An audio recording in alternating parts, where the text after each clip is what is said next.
Depois de falar sobre abertura e velocidade do obturador, a gente vai falar sobre o último pilar do triângulo da exposição, que é o ISO. O ISO é a medida que vai definir o quão sensível é o sensor da sua câmera ou seu filme à luz. Por que eu falo filme? O ISO também é usado em câmeras analógicas, também é usado em filme, mas é mais conhecido como ASA.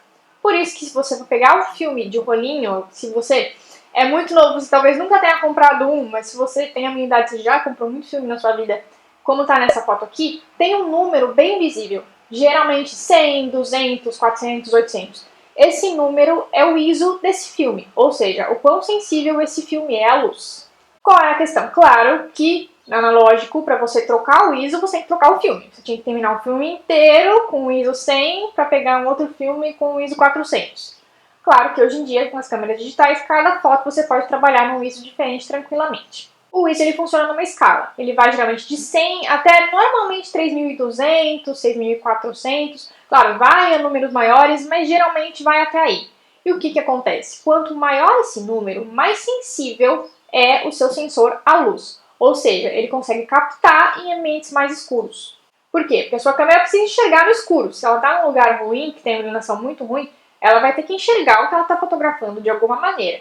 Então, geralmente é para isso que a gente aumenta o ISO. Claro, como vocês devem estar percebendo, quanto maior o número, mais sensível é o ISO e o sensor da sua câmera.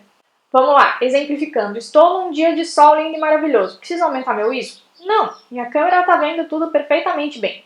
Deixa no ISO 100, não precisa aumentar isso ali.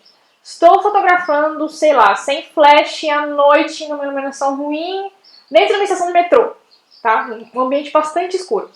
Vou ter que aumentar o ISO de alguma forma, porque minha câmera não vai enxergar aquilo com nitidez. Então você precisa aumentar um pouquinho o seu ISO. O que acontece? Quanto mais alto o seu ISO, e até tem um post lá no blog explicando isso direitinho, vou ver se eu consigo colocar o link aí embaixo. Quanto mais você aumenta o seu ISO, mais granulada fica a sua imagem. Sabe aquelas fotos que você vê de lugares escuros? Que tá uma granulação na imagem? É aí a questão. Quanto maior o seu ISO, mais granulada fica a sua foto. Então, se não for necessário você aumentar seu ISO, não aumenta. Não aumenta por aumentar, para dizer que você está sabendo usar o negócio. Se não precisa, se está num ambiente bem iluminado, se você está usando flash, não tem necessidade. Eu uso o ISO, aumentar o ISO, em último caso. Como eu já mostrei para vocês, abertura e velocidade do obturador, eu prefiro usar uma dessas duas coisas para iluminar melhor a minha foto se eu não tiver uma iluminação boa ou um flash em mãos. Como eu já falei, quanto mais aberta a sua lente estiver, mais luz ela capta, e quanto mais lento estiver o seu obturador, mais luz ele capta.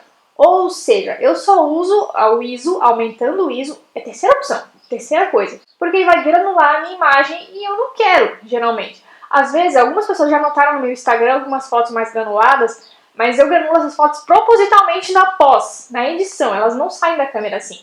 Se você pegar elas na câmera, elas são lisinhas, porque eu não aumentei o ISO, raramente uso isso. Mas aí, pra dar um ar mais diferente, eu ponho um granulado nelas na edição. Mas o que eu puder evitar de granulação da imagem, eu evito. Como eu acabei de falar, algumas pessoas põem os granulados na edição, esse ruído, e algumas pessoas também usam isso na própria imagem por uma questão de estilo.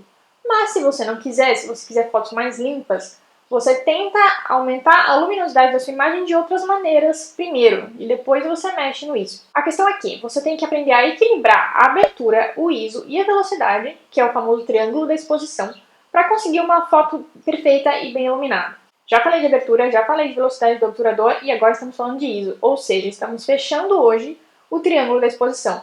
Recomendo que você assista os 3 vídeos para entender direitinho como as 3 coisas funcionam juntas. E hoje chegamos ao fim da série sobre triângulo da exposição, terceiro item. Quinta-feira tem mais vídeo, tem mais dica de fotografia.